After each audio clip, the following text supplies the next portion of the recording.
డకేత్ మూవీకి సంబంధించిన box office collections update వచ్చినాయి. ఈ వీడియోలో కొంచెం డీటెయిల్‌గా ఎక్స్‌ప్లనేషన్ చేస్తాను. సో, ఫస్ట్ ఇక్కడ మన మేకర్స్ ఉంటారు కదా! మేకర్స్‌కి సంబంధించిన ఒక పోస్టర్ అయితే వచ్చిందనమాట. ఆడియన్స్ బ్లాక్ బస్టర్ అని 40,00,00,000 బాక్స్ ఆఫీస్ కలెక్షన్ తీసుకొచ్చి 3 రోజులు అనేసి అయితే అలా ఒక పోస్టర్ అయితే రిలీజ్ చేసిర్రు భయ్. సో, యాక్చువల్లీ వీళ్ళ బడ్జెట్ ప్రకారం కూడా చూసుకున్నా సరే నేను చెక్ చేసిన కాడికి 75,000 75,00,00,000 65,00,00,000 ఉంది. ఈ వీక్‌లో కవర్ అయిపోతది. మంచిదే ఇదే హైప్‌తో పాటు పోతాయి గిట్లా.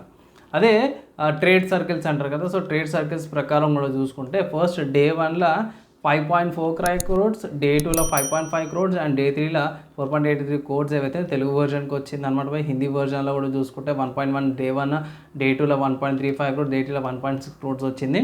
అదే ఓవర్సీస్ చూసుకుంటే 11.65 క్రోర్స్, ఇండియాలో 23.12 క్రోర్స్, వరల్డ్ వైడ్‌గా మొత్తం కూడా కలెక్షన్ మొత్తం కూడా కలుపుకుంటే 34.77 క్రోర్స్ బాక్స్ ఆఫీస్ కలెక్షన్స్ వచ్చినప్పుడు సో సింపుల్‌గా చెప్పుకోవాలంటే మాత్రమే ఏందన్నా ఇది అంటే మాత్రమే సింపుల్‌గా ఏం లేదు. మేకర్స్‌కి ఇది ట్రేడ్ సర్కిల్స్ వాళ్ళు ఉన్న వాళ్ళకి చెక్ చేసే బాక్స్ ఆఫీస్ కలెక్షన్స్ ఎంత పడ్డాయని వీళ్ళ ప్రకారం కూడా చూసుకుంటే ఒక 5.5 చిల్లర తేడా అయితే వస్తుందన్నమాట. సో, పెద్దగా ఫరక్ 5 క్రోర్స్ ఎక్కువ తక్కువ అయ్యే అవకాశం ఉంటుంది వీళ్ళ క్యాలిక్యులేషన్స్ వల్ల కూడా. అండ్ నా ఒపీనియన్‌లో మాత్రమే పర్లేదు డీసెంట్‌గానే ఉంది. మూవీ అయితే వాచబుల్ అనమాట. కొంచెం డిఫరెంట్‌గా స్టోరీ కాన్సెప్ట్‌తో పాటు కూడా వచ్చిందనమాట. వాచబుల్ మూవీ అంటాను నేను.